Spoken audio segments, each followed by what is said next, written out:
Natuurlik 'n ou bekende hier op ontbytsake, Christo Strydom, eienaar en stigter van CSN, en hy het vir Dr. Johan Ferreira saamgebring, mediese dokter vir CSN. Goeiemôre julle. Môre. Christo, nou jy het vir Dr. Ferreira vandag hier. Hy's 'n CSN mediese dokter en jy het al telke male oor die jare verwys na hom ook.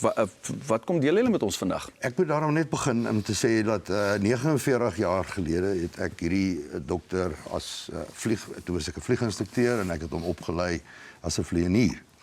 En in die tyd het ek hom ook blootgestel en hy het ook gesien hoe ek met my vlieëniers gewerk het.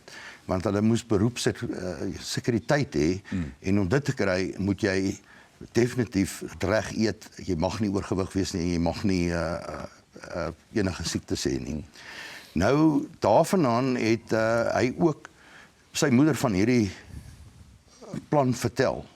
En sy het 104 jaar en 4 maande oud geword. Wow. En sy het nie enige snaakse siekte of so gehad nie, dit was bloot 'n ouderdomsprobleem. Sure.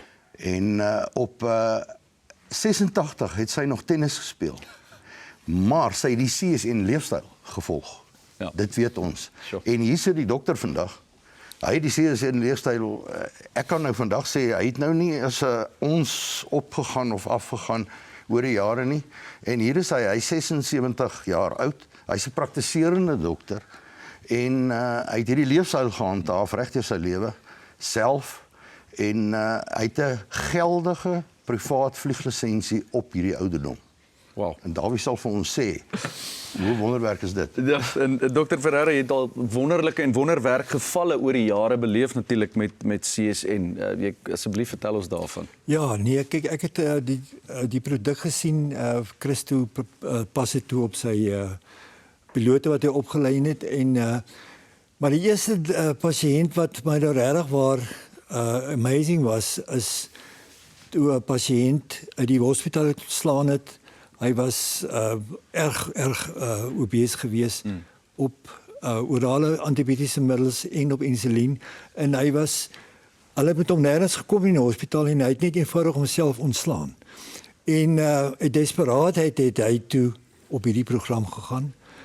En ek dink was binne 48 uur toe bel Christo vir my, toe sê die kliënt se suiker het geval na 4 en ek was noodgedwonge al die behandeling stop. Wow. En ons het hom dopgehou en gedink, gaan dit nog nodig wees om iets by te sit en hy het net nooit weer medikasie nodig gehad nie en sy diabetes het heeltemal in remissie ingegaan. Ja.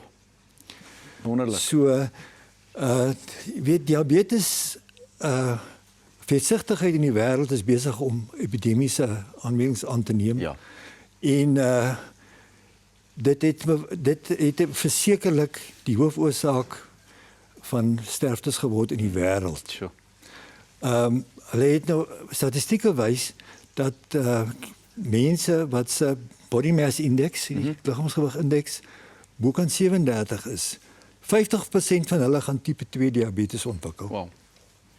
En wat sleg is veral in ons land is dat net die helfte van daai pasiënte gaan gediagnoseer word.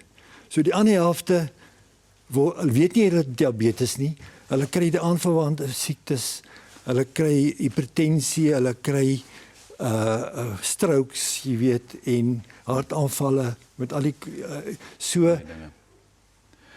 diabetes het die hoofoorsaak geword van sterftes wêreldwyd en meer as al die verskillende kankers saam. Dr. Ferreira, baie dankie. Dis 'n wonderlike storie. Ons is ongelukkig tyd Christo Strydom van CSN en Dr. Johan Ferreira. Baie dankie dat julle hierdie met ons kom deel het vanoggend.